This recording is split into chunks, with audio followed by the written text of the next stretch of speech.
still out there. The fall of X is still approaching. But honestly, they ain't gonna stop Arakko Public Radio.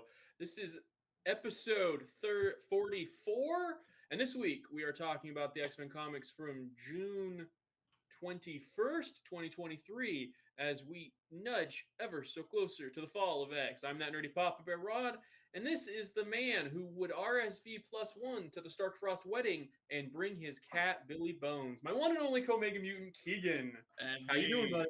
I'm doing good. I'm doing good. How are you doing? Congratulations. Start off the top here.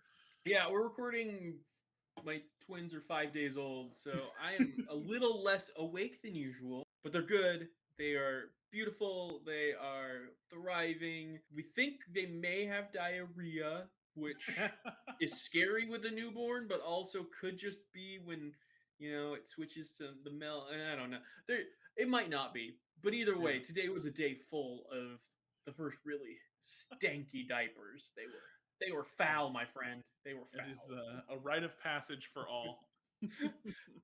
In this episode, we are talking X-Force 41, the New Mutants Lethal Legion number 4, Betsy Braddock, Captain Britain number 5, and then going around the Marvel Universes, multiverse? I don't know what we call that segment at this point, for Ultimate Invasion number 1. But first, as I joked up top, we got really big news this week. There's a wedding coming. There are. All right. So this September, Tony Stark and Emma Frost throw a wedding in an X-Men 26 and Invincible Iron Man number 10 crossover event debuting in September. Both issues are written by Jerry Dugan with art by Stefano Caselli and Juan Frigeri, as well as stunning covers by Lucas Werneck, which, if there's one thing I can say positive, I really do love that cover. It is gorgeous. But first, in X-Men 26, the moment we swore would never happen, heck, the moment Emma Frost swore would never happen, is here at last. As the Frost-Stark knot is tied, Emma's mutant family reacts to the surprise news. Then, readers are cordially invited to the wedding of Anthony Edward Stark and Emma Grace Frost in Invincible Iron Man number 10. Come join the lucky couple as they exchange vows. Attire is Hellfire formal.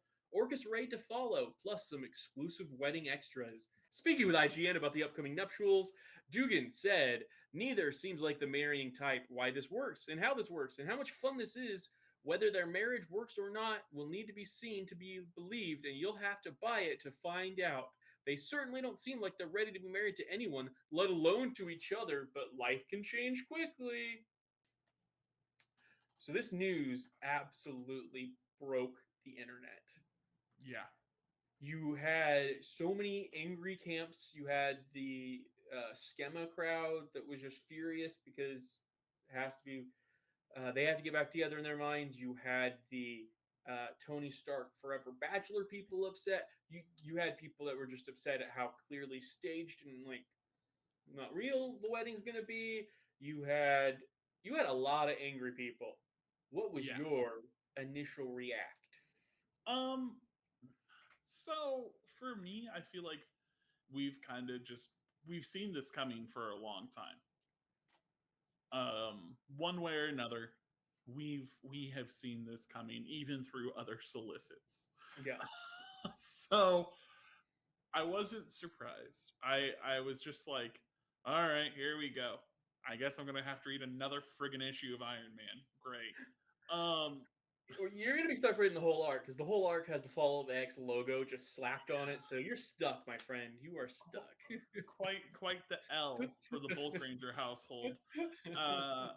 But it's obviously a wedding for either political or business something or other. I have that in my notes too, that it's obviously a fake out of some kind. Yeah. It's either a trap just to get Orcus to the physical wedding location, or like some Game of Thrones shit. Dugan is setting up Kingpin as getting Krakoan citizenship just by being married to someone, so it could just be getting Tony Stark some immunity for all the shit going down in his book, that if he's a Krakoan, then the U.S. can't prosecute him.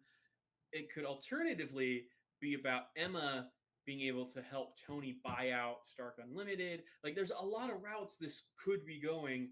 I just think the only thing set up so far through those kind of not good Invincible Iron Man tie-ins so far is that there is no left. Like, that it's definitely not for real. Yeah, it's not a wedding about love by any means. All of the shoehorned cameos have all pointed the same direction. It's bullshit. Yeah. And so, okay, fine. Do what you got to do. It's not the weirdest thing we've seen happen.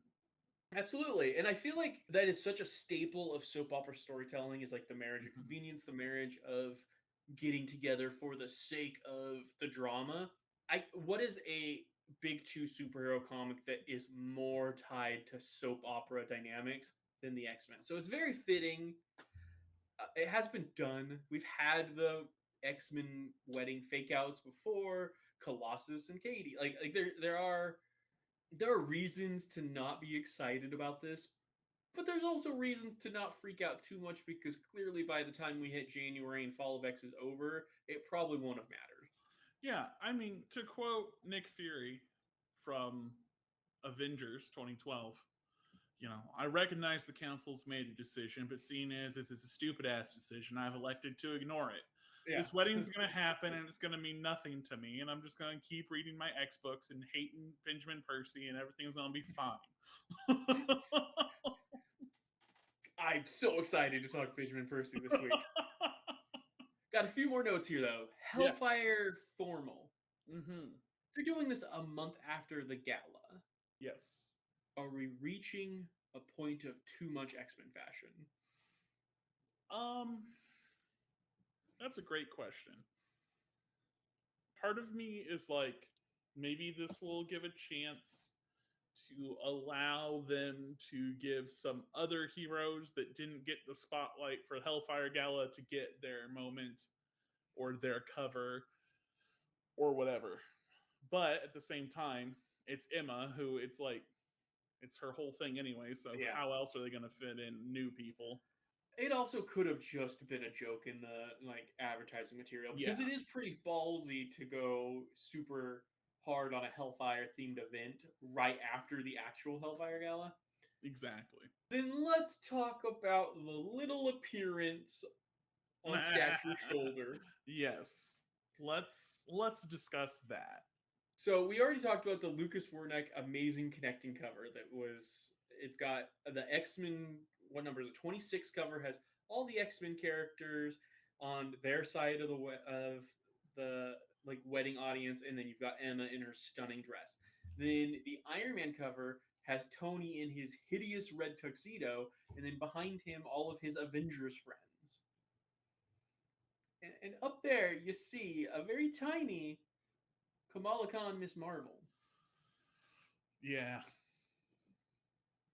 So I see two possibilities. Maybe Lucas just didn't get the memo. Mm-hmm. Maybe she be dead, and she just happened to get drawn in because, she's like Tony's BFF, apparently. Or, alternatively, they're bringing her back that quickly. That could be. Or he just did it. They're just that tone deaf. They're let's do it. I mean, so even last week, we talked about how the cover to Wolverine had a super cool thing on it that wasn't in the book at all.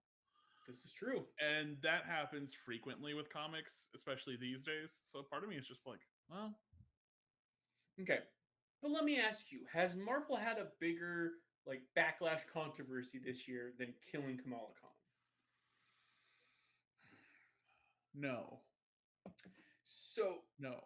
So I'm not the best at Photoshop, but if I was an editor there, I would very quickly, because they had plenty of lead time from when everyone freaked out 6 weeks ago to when this is going to print in September, just Photoshop Kamala Khan if she is dead at the time. Yeah, that's true. Alternatively, you keep her in there for merchandising. Okay. Have her in there just so you can sell it. I did notice. So Amazing Spider-Man is doing all of those Disney 100 covers Mhm. where it's a like Mickey Mouse or Donald Duck or like in that milieu, that like group of characters doing iconic Marvel covers. None of them are actually Spider-Man covers. A lot of people are really annoyed by it because they'll like pick it up and it'll say like Avengers, and then you have to flip it over and it says Amazing Spider-Man 18. And but they're all these really cute like the one next month that I have pre-ordered because I really love it is Daisy Duck as Spider Gwen in like an Oh. homage to that cover. But the one in August is an homage to the first Ms. Marvel cover with, I want to say it's again Daisy Duck maybe, Oh. as Kamala Khan, which again feels really tone deaf if she's gonna be dead still. Yeah.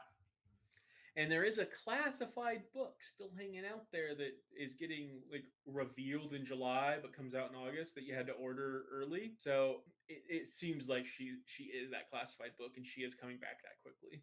Well. If that is the case, she is sitting on the Avengers side of the wedding. Mhm. So maybe she will be mad at the X-Men for tampering with her and turning her into a mutant. Because that's where Yeah. we're all assuming it's still going, I think, is that the whole reason they killed her off and brought her back is to bring her back to being a mutant. Yeah. Well, okay, but also you have to remember that it's like Peter Parker is her best friend, not Cyclops. So why? That's fair. Everything you were saying is 100% accurate. I So just why would she sit on the X-Men side? She has no X-Men friends. I don't know what you're talking about. I am probably reading much too deep into this. I see what you were saying. No, I'm just being an No, an I idiot. really do. Like you're 100% right though. It's like I'm trying to apply all this like conspiracy level or what are they actually plotting stuff when really when push comes to shove, they don't think that far ahead really. Sometimes sometimes people are just bad at their jobs. And I don't mean that to Lucas Warneck at any. I'm talking No, everyone it's else. definitely the majority of the issues seem to always be the like mid-level editorial people. Hmm. It is what it is. I mean, look, can we? You know what? I just let's make this easy. Let's blame it on someone easy to blame it on. It's Wells' fault. All right, we're good. Look, all I'm gonna say is if Zeb Wells and Benjamin Percy were standing in a room with me and I could only punch one, I would line up that shot so I could. That's a callback that most people won't get. Yeah. Speaking of Benjamin Percy, are you ready to talk X Force 41? Oh, let's talk about all the nothing. Written by Benjamin Percy, drawn by Paul Davidson. It opens with Beast traveling to the pyramids of Giza to plant like a clone of himself in a cryogenic tube thing in a mummy's tomb. We then see him taking similar clones to the other great wonders of the world, and he explains in the narration that by hiding them in the last place people will look, they're going to last like 1,000 years. I don't know. I feel like hiding a super high-tech sarcophagus in random, like, empty deserts or the middle of the jungle or something would have way less chance of being stumbled on than a bunch of tourist traps. Okay, did you see the news story about how they've established like the world's biggest fleet of drones to map the Amazon River because there's more than 30% of it that's never been seen by human eyes because of how lush the forest is over it? Oh And they wow. want to finally settle the debate if the Nile or the Amazon is longer because we don't know how much it zigzags. Mm. The point I'm getting at is like if you want to never be found, it seems like there's a lot better places to go than the tourist traps that are constantly being trudged through. I mean, that's a valid point. Anyway, sorry, diversion. 5,000 years from now, Old Man Quentin and the X-Force show up to an entire Krakoan planet, including a moon that's got like Beast's face. Quentin warns them to hurry because of like the experiments we've seen him doing in the space stations and stuff, and like just the Beast is taking them. The flora here is gonna catch them eventually, so they have to hurry. And so they're like trudging along, and then these big pink squid things come down and grab them, and they're clearly like Quentin's psychic squids. But he tells them like, "Don't worry, they're friends." And the squids carry them to Staten Island, where the local Deadpool's hanging out, and he's their like post-apocalyptic Mad Max leader. So he tries to barter with Quentin before Quentin has this like old man episode. A data page reveals that the Cerebrax helmet is still like short-circuiting his brain. So like he's just constantly hearing the voice of Cerebrax saying, "Cerebrax is Quentin Quire. Quentin Quire is Cerebrax. Cerebrax." So it causes him to have what looks like a dementia stroke kind of thing going on. And then as they're like, "Oh no, Quentin's hurt," a Krakoan bioweapon in the form of this green plant beast, like it's the form of Beast's normal body, but made by this gross plant thing, attacks and kills Omega Red with acid vomit before Quentin just like wakes up and decides, I'll fix things. So he flies to the moon on a psychic rocket looking like in the Doctor Strangelove pose. I was going to say Doctor Strange loves it. Yeah. It explodes, and then all of Beast's evil flora dies. So you get Colossus and Domino hanging out on a dock, bemoaning the fact that Quentin was the ride home, and he's gone now. Shucks. Colossus suggests that maybe this isn't really Beast, that maybe someone is influencing or controlling him. You know, get it? Because it's irony, because Colossus is under someone's control, so deep right in there. Domino rebukes it and basically gives the same thought process for his heel turn that Beast himself gave while he was chowing down the lobster over in Wolverine last week. Then Quentin falls from the sky, hits the ground, pukes like a horrifying tentacle thing that he then hides from the X-Force, and announces it's time to go to the last and worst of the futures. Which, before I go too deep into my rant, I will remind you at the end of last issue, he talked about it being there's all these worse and worse futures we have to go to, a variety of them. And so I think the implication is between last issue and this issue, there was other futures that we don't get to see, because, I mean, I guess I wouldn't put it past Percy to describe 2 as a variety, but normal people would not describe 2 as a variety. Yeah. Where do you want to start? Okay. Where do I got a little nitpick. Yeah. So we've been saying, hey, the Cerebro sword, that thing he got in X Lives and Deaths that, like, we've been told over and over is the most important thing. He just randomly gave it to the clone he buried at Stonehenge. Yeah. It was meant to look like a King Arthur thing.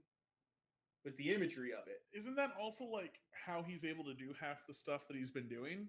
Yeah. So is the implication he's replicated it? Or is has Percy even gone that far? Well, okay. There's no time frames given.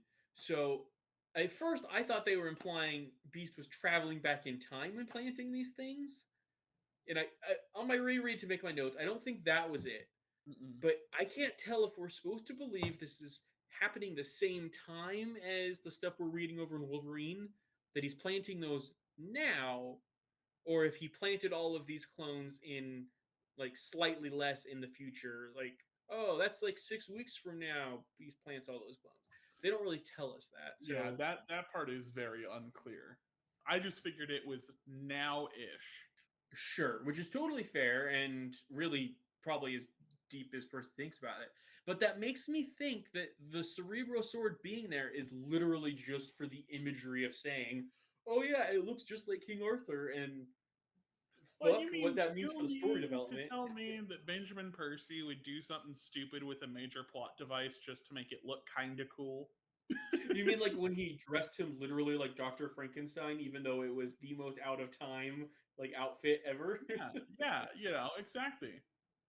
Stupid. Just okay. Stupid. So the whole premise is Quentin needed to get the X-Force because they were the only ones who could stop these futures, right? Right. The X-Force didn't do anything this issue. No, they hung out while Doctor Strange loved it to the moon. Yeah.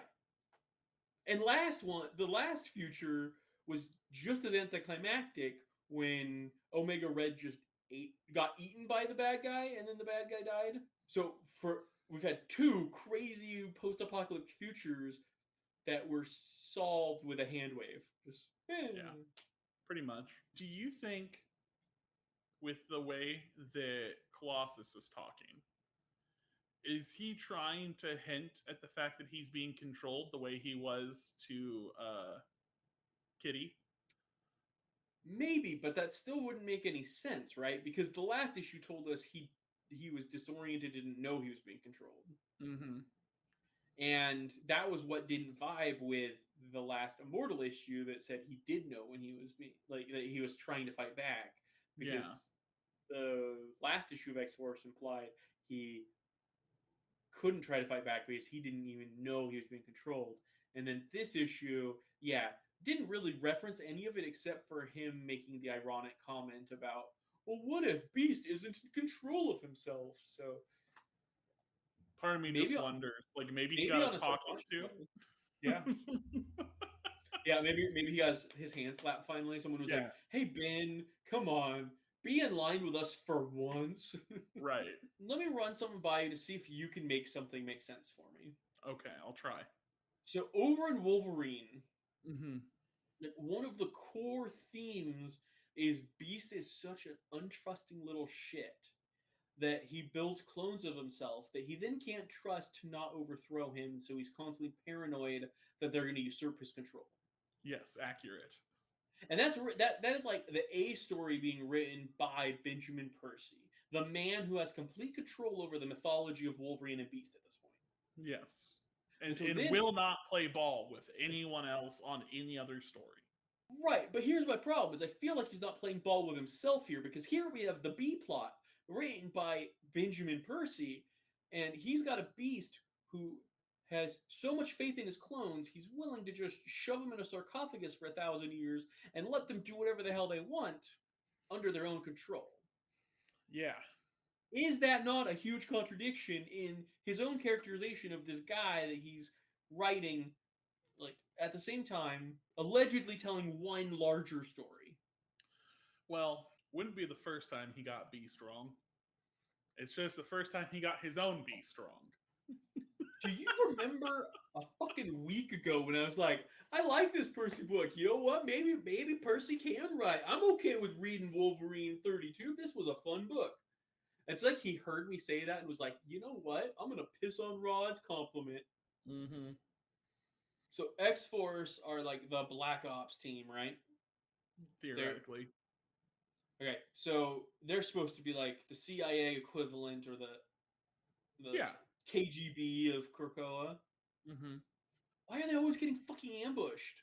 I feel like for being the Black Ops guys, they never know what's going on around them. They're just constantly just being, oh, they got us. Oh, they got us.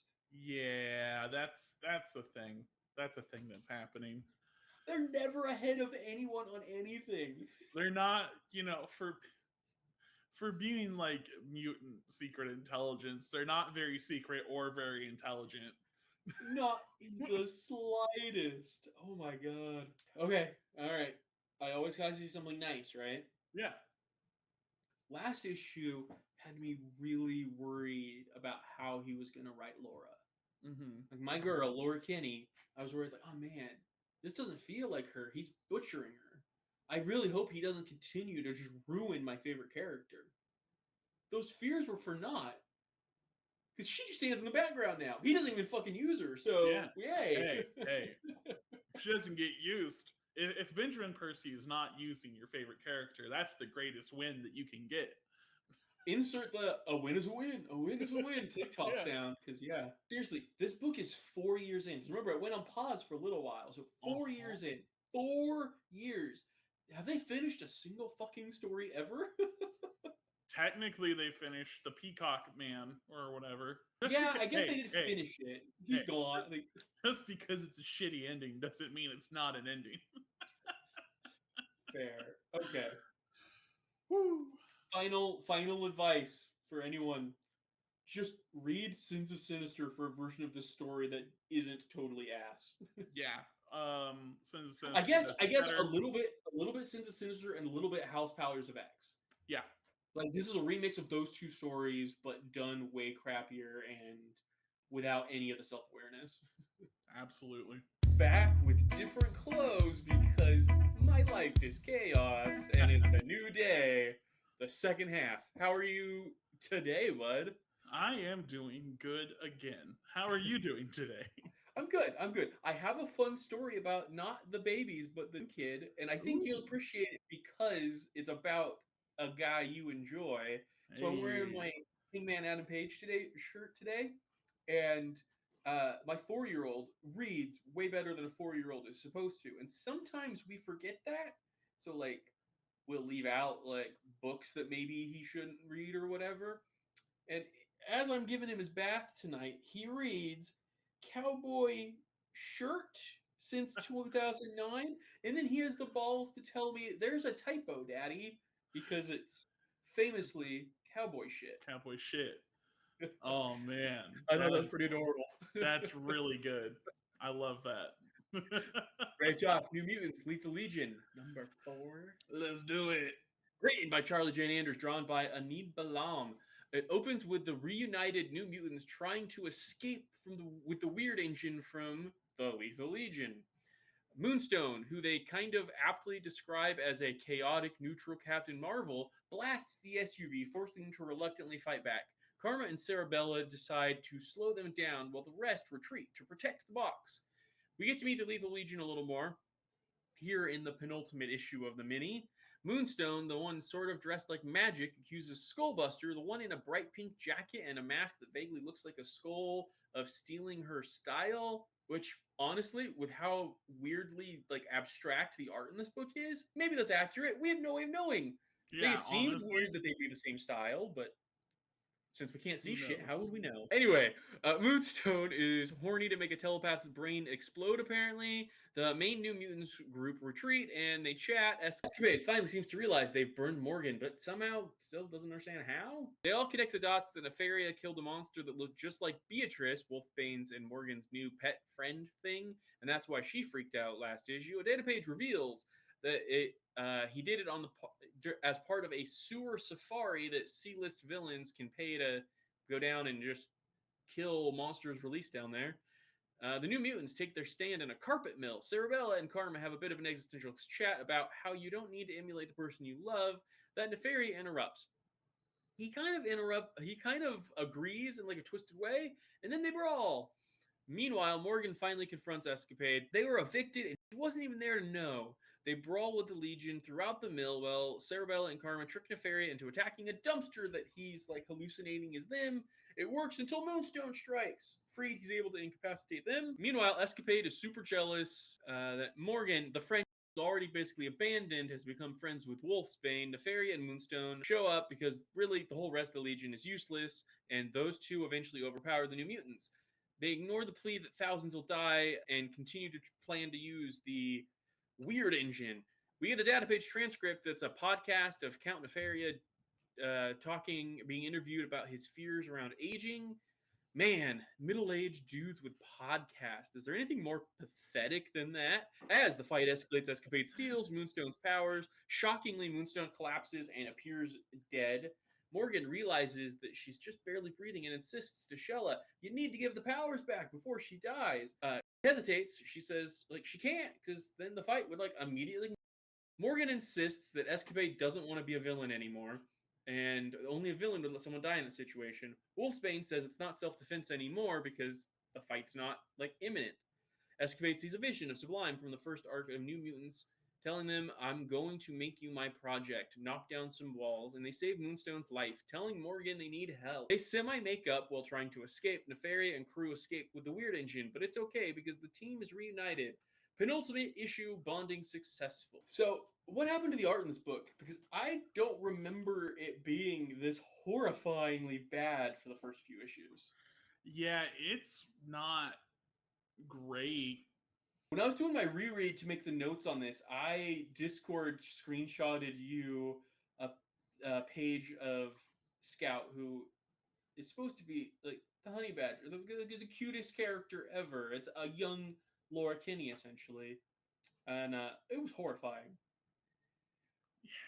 Like, everybody's drawn like they're deep background characters, but they're close enough so then you're like missing detail, and it's horrifying. I don't understand it. And it's the same artist. Anid Balam's been on it, so I'm just curious. And Maybe they yeah, changed colorists? I don't know, because I was just checking that too. I was looking, I was like, did the artist change? And no, it's the same artist. But yeah, There's places you can't tell who's who. I don't know. Yeah, there's so little detail in some of those like wider shots. It's wild. Well, the fight scenes look like they're drawn with crayon almost. They're so Oh, undetailed. I can't tell what's going on in the fight scenes. Yeah, I got an upside and I got a downside, and then I don't really have a ton else to say about the book. But Yeah, Moonstone singing Gilbert and Sullivan for the entire issue, like, I don't even know Moonstone that well. I remember when she was like the replacement Captain Marvel, or I think it was still Miss Marvel. When they did Dark Avengers, she stood in for Carol, and that was really fun. But other than that, I don't know Moonstone super well. Like, I'm in stuff. Star of this book completely blew me away with how much fun I had there. Far and away, like the best part of this issue, bar none. There was some spots where the worst dialogue of the week nominee, not just out of the X books, but out of like everything I read. I feel like it started somewhere around page 1 and went all the way to the end. I don't want to be that blunt, because I really do like a lot of the Charlie Jane Anders work. But but like, I think we've said it before. It's like, that's my problem with these minis. Yeah. Is a lot of the authors that I really like their other work, it's the qualities of their work is not showing through in these minis. Well, and I have another thought on Charlie Jane Anders that we will come back to and fit on the book. Give me your actual nominee. I want to share the nominee, because to me, when you hear people like talk shit about like Krakoa dialogue being bad, this is like what I think they would write as like a parody of it. I always forget how much humans love money. They don't love money. They hate it. They're just scared. Of what? I wish I knew, Scout. And that's Gabby and Wolfsbane talking abstractly about the far-off, nefarious concept of human capitalist society that's so abstracted from their lived experiences, apparently. Yeah. And it's just stilted and awkward. Yeah, I'll be honest, because I want to be honest, even though it might be a little mean. But like, all of the dialogue in this book felt very corny to me. It was. And there's parts where it's kind of something we talked about with Benjamin Percy's books before, where there's parts where like the Count Nefaria stuff feels intentionally campy. Like, the sewer safari, hilarious. Him basically making the same point about relationships, but in like a cruel, sadistic way. Funny. Like, Count Nefaria fits the tone of this book very well. I don't think the New Mutants do. And that does loop around to my point on Charlie Jane Anders. How old do you believe they are? I have no idea. They're 53 years old. They were born in 1969. The New Mutants is supposed to be the teenager book. Yeah. And so it makes it make a lot more sense that this is basically the hello fellow kids meme. Like, one of the reasons I think the dialogue is so off is because we've got a middle I don't want to say old, a middle-aged Gen Xer trying to write a book that's supposed to capture Gen Z experiences. I feel like I would be too old to write New Mutants, but someone 20 years older than me definitely is too old to be currently writing New Mutants in IMO. I have to agree. I didn't have a guess, but based off of them writing New Mutants, I certainly had a ceiling that was much lower than that on my guessing range. Yeah. But given that it does all read like an episode of Riverdale, that tracks. Yeah. I know they're primarily a novelist, and I've actually read some of the novels, and they are really good. But I do wonder, has Charlie Jane Anders ever written for a CW show? Because it would make sense. Yeah. Betsy Braddock? Yeah, Betsy Braddock. Another possibly not completely satisfying conclusion. Written by Teenie Howard, drawn by Vasco Georgiev. It opens with Betsy, Rachel, and Strike planning how to deal with last issue's return of Morgan Le Fay. Betsy brings in Fisa Hussein. I've heard her first name pronounced and I still get it wrong, but awesome character. Current wielder of Excalibur. So they all together plan a heist. Who would have thought after 36 issues of Excalibur, Knights of X, and the Betsy Braddock book that this saga ends with a heist of all things? Meanwhile, Captain Avalon is in the pocket dimension thingy, just beating the shit out of the Fury. Rachel interrupts him and stops him from killing it. She kind of just convinces him to drop the revenge angle that's been his only story this entire miniseries because of the sacred timeline thing, which is the biggest part of it to me that feels like a plot that was just sacrificed for page count. We'll get to more. Strike, sneak into Mongabel. That's Morgan Le Fay's castle that she got back last issue because she's now allied with Doctor Doom, and they fight some Akaba acolytes. Pete Wisdom just gets really rough because he wants to get his revenge for when they killed him back in Excalibur 21. So we're getting some conclusion to longer threads, which is cool. Betsy and Rachel have like a makeout session hovering above it as they separate to tackle their half of the plan to solve things. Betsy storms the gates and is quickly captured by Morgan and locked with Blightswell collars that block her mutant powers. Morgan does like the villain victory speech thing, but to me at least, the twist felt incredibly obvious. After monologuing about Doombots striking and the fall of Britain being Betsy's fault, she asks if she has any final words. So Betsy reveals where Rachel and Captain Avalon were. Morgan betrayed the Furies, and so since all they want is a war, they offered them a new war, a war against Doom's army. So Doom does release his Doombots, but they're immediately attacked by the Furies. And then, more importantly, that whole Blightswell thing, it only suppresses mutant powers. And you'd think Morgan Le Fay would remember Captain Britain's powers aren't from the X gene. They're from the hearts and soul of Britain itself. She breaks free, kicks ass, and then using the Starlight Sword and Excalibur, they reconnect Morgan Le Fay to the Britain of now, which turns her into a good witch. Okay, so you remember when Zordon died and the Z-Wave like turned all the baddies into goodies, and especially Rita Repulsa turned into the Mystic Mother? This felt just like that. Yeah, totally. Then in like the kind of epilogue, they're reopening the Braddock Academy, and Brian is super excited to start training new British heroes again. Rachel and Betsy are called back into the multiverse to help another Captain Britain. Okay, I want to say they landed a lot of planes here that seemed like they weren't going to be able to land. Mm-hmm. That said, why can't they ever just fucking let Teenie Howard cook? Yeah, honestly, that's my biggest problem. I mean, we say it every time, right? Yeah, okay. So she's officially left the X office. Apparently she's going more or less DC exclusive. I don't know if it's a true exclusive contract or if she's just said she's going to be working at DC for a while, but she's definitely out of the X office, and for all intents and purposes, she's done with Marvel. And you cannot blame her for feeling burned. Yeah. Because she was told Knights of X would be ongoing. It got axed, and she had to abruptly shift gears. And I haven't seen any interviews where she officially confirmed that the same thing happened here. But to me, reading this, it's even more obvious than Knights of X that as of writing issue 3, thought it would continue on. Mm-hmm. 4 and 5 knew it was ending, so suddenly all of these stories had to get wrapped up. Yep, absolutely. I did think it was really classy. I didn't mention it in the recap. So the final page is a data page letter from Betsy to the core, but it's clearly masquerading as a letter from Teenie to the readers, thanking us for following the journey she took the characters on. Mm-hmm.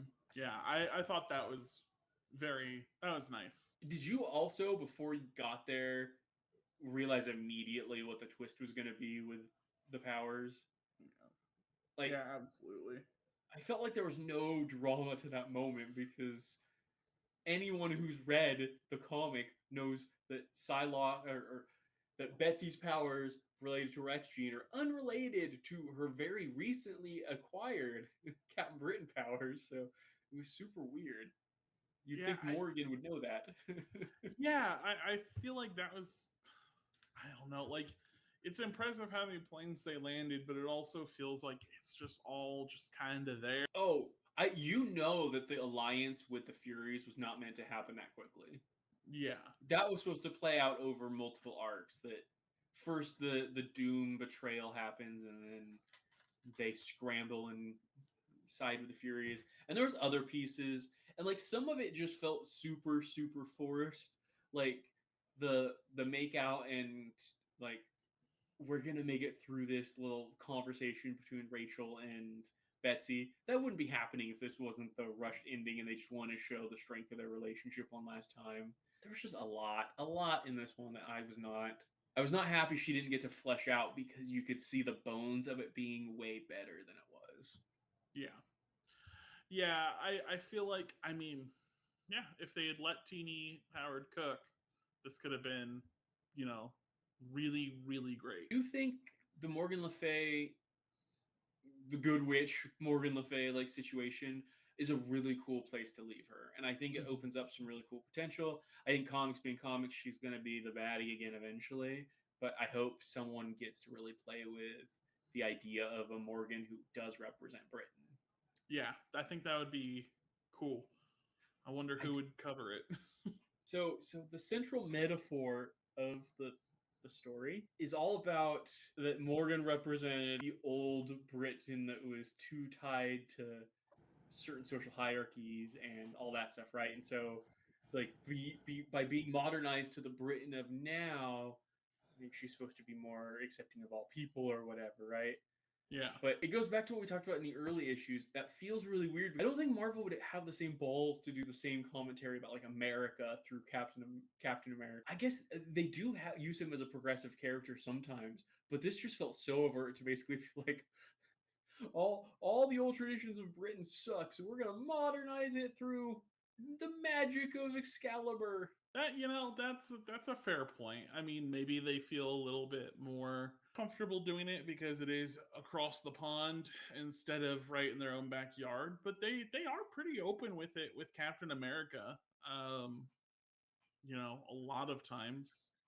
So basically, since Excalibur started, the big arc has been Betsy as Captain Britain is this novel concept and is so hard for everyone to accept, and like clearly the tradition would have Brian still be Captain Britain.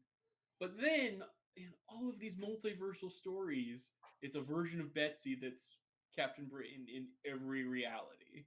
Yeah. Yeah, I think it just seems convenient that in every I guess maybe that makes it a canon event that in every universe that's true. Betsy is taken over by now, but yeah, I mean, it is weird to me that is treated as such a novel concept when it's like, no, this is the truth everywhere. Yeah. I don't know why that didn't stand out to me until this very issue, but it just jumped out at me as I don't think it jumped out at me either. I think it's just one of those things where it's like it keeps happening, and I don't know. And they won't let it go. Yeah, you know, I think that's part of it too. It's like I feel like it's been happening for so long at this point, but it's like, All right, I did before we move on, and you kind of hinted at it, and I cut you off, so sorry. But dream writers to talk about any of these characters or like plot threads, what would you like to see done with? Because she had a lot of toys. Yeah. God, how do I answer this question? I don't care for the what's it called? Otherworld stuff. Yeah, Avalon. Well, Avalon is the specific, and then Otherworld is like all the realms. Yeah. Yeah. So I don't care for the Avalon stuff, and by extension, the Captain Britain stuff. It don't do it for the big dog. So fair. So in like 08-ish was Captain Britain and MI13, which was a really fun book. It was Brian, it wasn't Betsy, but that was Fiza was the main character in that. It was a really fun. It only lasted for like 13 issues. Paul Cornell wrote it, and it had just a vibe of Captain Britain is like a secret agent, but Okay. also has all the Captain Britain powers. And that was a fun. It was a fun. They actually represented the government in that book. So I feel like giving it to an actual British writer with British sentiment is a lot of fun. And because we're talking Another World in Avalon, which you're saying you're not as big of a fan of, but I tell you, after reading Once and Future, let Kieran Gillen write it. Give Kieran Gillen the the mythological side again. He's already writing Immortal X-Men, I know, but give him some playground here. Maybe even after he finishes Immortal X-Men, let all this simmer. Let these guys cool off for a bit. They have had a book for basically 4 years straight. That's a pretty good run for such a kind of bonus Neat. section of Yeah. the Marvel Universe. Yeah, I mean, yeah, I definitely could see that. I'm still waiting for my Kieran Gillen Captain America book, but That's fair. We talked about that a lot last year, and I would really love to see that. yeah, but yeah, I mean, yeah, I feel like Gillen could do something and make. If Gillen's writing it, I'll pick the book up and be interested in it. Let me hit you with the other one on my dream list. Okay. Give Leah Williams I mean, Rachel. yeah, Let, yeah, let her write Oksana. yes, Just let her write like a fun, swashbuckly, time travel-y, whatever you want to have her do. I just think that would be so much fun. absolutely. I'm on board with that. I'll absolutely, yeah. I You like didn't even that. know That's which character I was talking about. Just if she's writing it, you're in. I mean, I kind of just like at the second you said Leah Williams, my brain just went. Co-sign. Yeah, co-signed. I'm in. All right. Are you ready to go around the Marvel Universe? Yes. All right. Yes. So this week, sort of, kind of launched two separate big summer events for Marvel, depending how you define big summer events. Because they're not really doing a single, like, they're not doing something on the scale of Axe Judgment Day. Yeah. Maybe they're not marketing anything on the scale of Axe Judgment Day, at least. But we did get Ultimate Invasion #1, written by Jonathan Hickman, drawn by Brian Hitch, and we would have to talk about it anyways because it's Jonathan Hickman, so I'm going to have to gush on it. But it does have X-Men implications and has more X-Men implications later. For anybody that didn't check it out, so basically the premise is the maker, the Reed Richards of the old Ultimate Universe, breaks out of like this top secret prison and seemingly wants to recreate the Ultimate Universe. The Illuminati come together. Yes, that's Reed, Black Panther, Professor X, all putting aside their differences, which to me was a really great way to immediately set the tone for how big of a deal they still consider Maker. Mm-hmm. And they fail to stop him. He basically taunts them that the only reason I'm here is because I wanted you to see me at work. And then he pops off, and it's revealed that he's not trying to restore the original Ultimate Universe 1610. It's a new universe 6160, where he apparently wants it to be a playground of no superheroes. And the way they show that is we see the Ultimate Spider-Man origin, like beat for beat, except he shows up and interrupts it and like kills the spider before it has a chance to bite Peter. And it was a little slow for a 4-issue book, and it was definitely too expensive. I think it was $9, $10 cover price, which was ridiculous.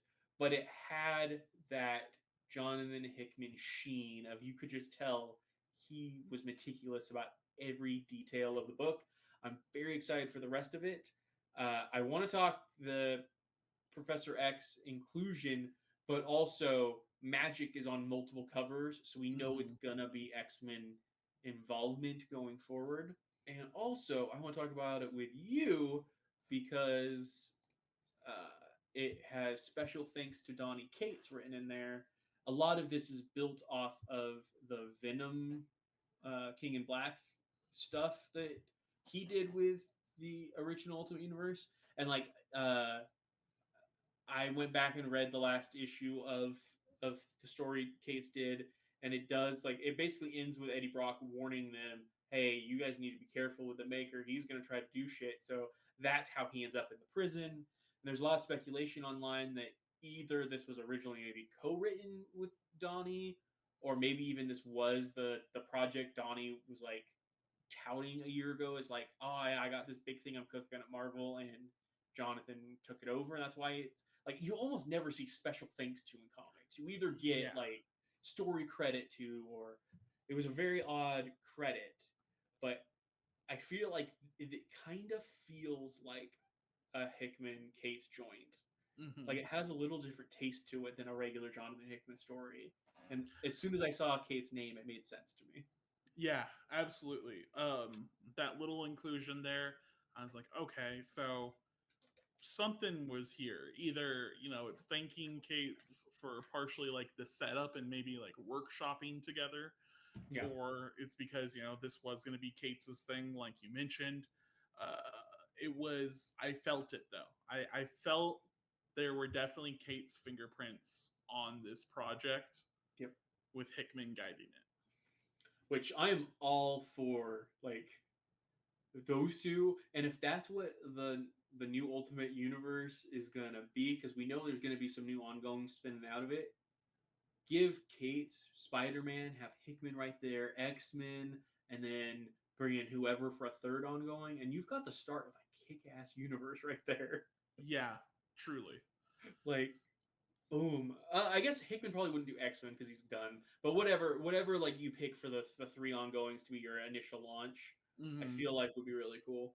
The Illuminati working together, I don't know if I'm like in my head exaggerating how cool of a moment that is, but you figure Reed and Professor X hate each other right now. Like every time they run into each other at the gala, it's like icicle in their veins. It is tense. It is awkward. It's every single time. And like on a lesser scale, everything's still awkward with Black Panther over Storm and the X of Swords stuff. And like there's just the fact that they threw all that to the side and were like, no, we need to lock this down was really cool.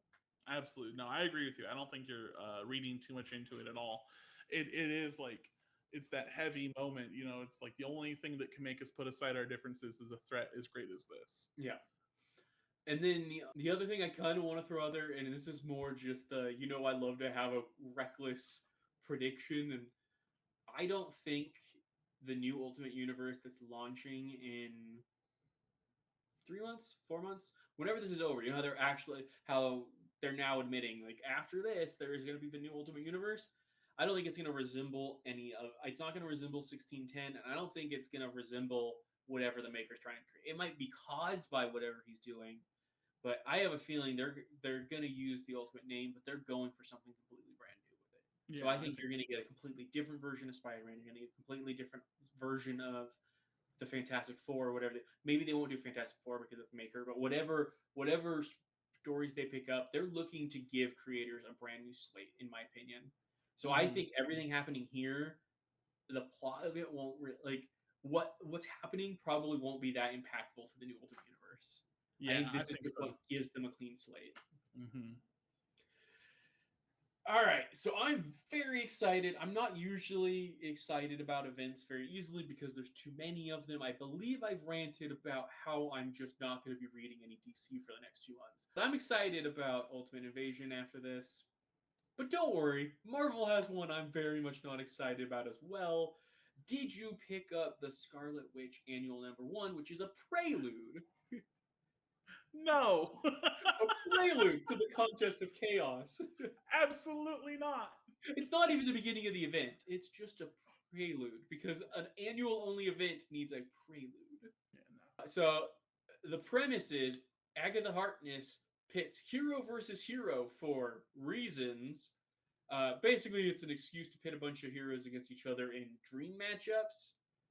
But I hate to break it to you, sir.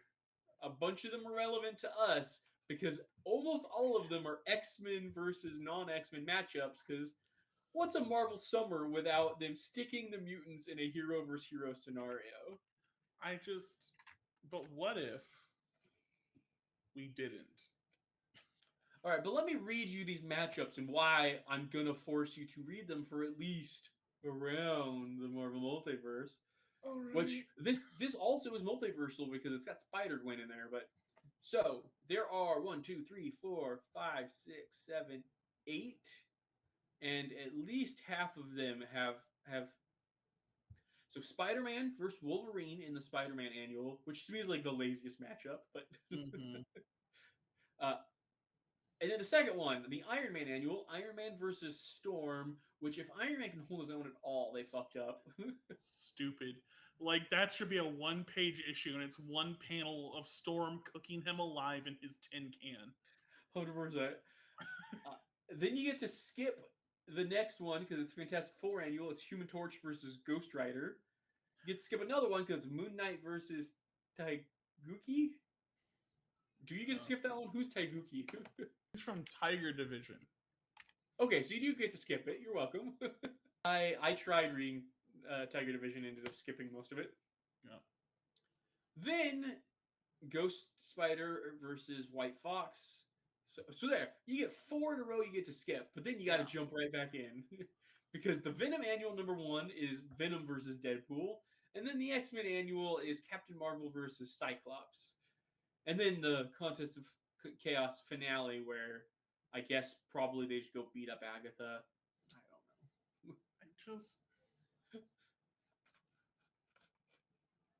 I don't. How about this? I'll read them and I'll report back if there's any. No, it's fine. Things are confusing to me. Okay, Venom Annual number 1, written by. Who is it written by? Alyssa Wong and Stephanie Phillips. Why wouldn't you just call that the Deadpool Annual? Right. When Alyssa Wong is the actual writer of Deadpool and not of Venom. Right. This is a throwback because they used to do this. One of my favorite DC events was this, when you just use the annuals to make a connected event that's somewhat unrelated from what's actually going on. JL Ape. We actually were just talking about it today in the Discord server. We were talking about that in the Discord. 90s event where the DC Apes created a way to the Gorilla Citizen people found a way to turn humans into gorillas, so everyone on the Justice League but Batman were turned into big gorilla heroes. Fun story, completely ridiculous, but at least the premise was an exciting idea, telling us, hey, did you guys ever wonder what would happen if instead of fighting villains, the heroes of Marvel fought each other? Wouldn't that be weird? I want to go through and make a list. I want to count out of all the Marvel Summer events. I bet you at least 50% are hero versus hero at this point. Oh yeah, I mean, dude, the versus battle community is gonna go ape shit for this, though. Yeah, they probably already are. I mean, have you seen the checklist? It literally is like a fighting game versus screen. It is what it is. I don't know. Anyways, I'm not excited about Contest of Chaos, but we're going to kind of sort of half-assedly cover it because yay, we cover everything. Yay. And next week, we've got X-Men Before the Fall, Heralds of Apocalypse number 1, which I'm excited about, if only because it's an extra issue of X-Men Red, and I don't care what it does. It gives me extra Al Ewing to read. True. Deadpool number 8, and Storm number 2. I'm actually pretty excited about this week's worth. That's 3 things I am looking forward to, which is better than we've been batting lately. Honestly, I'd put it like 2.5 to 3 things that I'm looking. I know you're not as into Storm as I was, but like fair. it's a better of the minis, so I'll count it as a half than a not. But yeah, hopefully they all deliver. We will see. Any other like late breaking news or gossip you want to throw in here? I don't think so. No. All right. Then we'll see you guys next time. I'm still in Newborn Hangover, as you noticed by me showing up halfway through, or changing outfits halfway through. So I'm just a reminder that episode releases may be delayed here and there this summer, probably heading into this fall as we transition to my wife going back to work will be chaotic as well. But you're going to get a review of every major X-Men story from the two of us because we've been doing this for almost a year. I'm still loving it. He is at least pretending to still love it. I'm hoping he's actually still having fun with this. Still love it. Absolutely. Join our Discord server if you haven't. I'm that nerdy Papa Bear on all of your socials except for Twitter, where you have to chop off that, and I'm just nerdy Papa Bear. Keegan is Bulk Ranger. Until next time, if you've got like a skinny friend who starts wearing skin-tight black suits and a weird helmet, just run. Bad news. Run. Every time.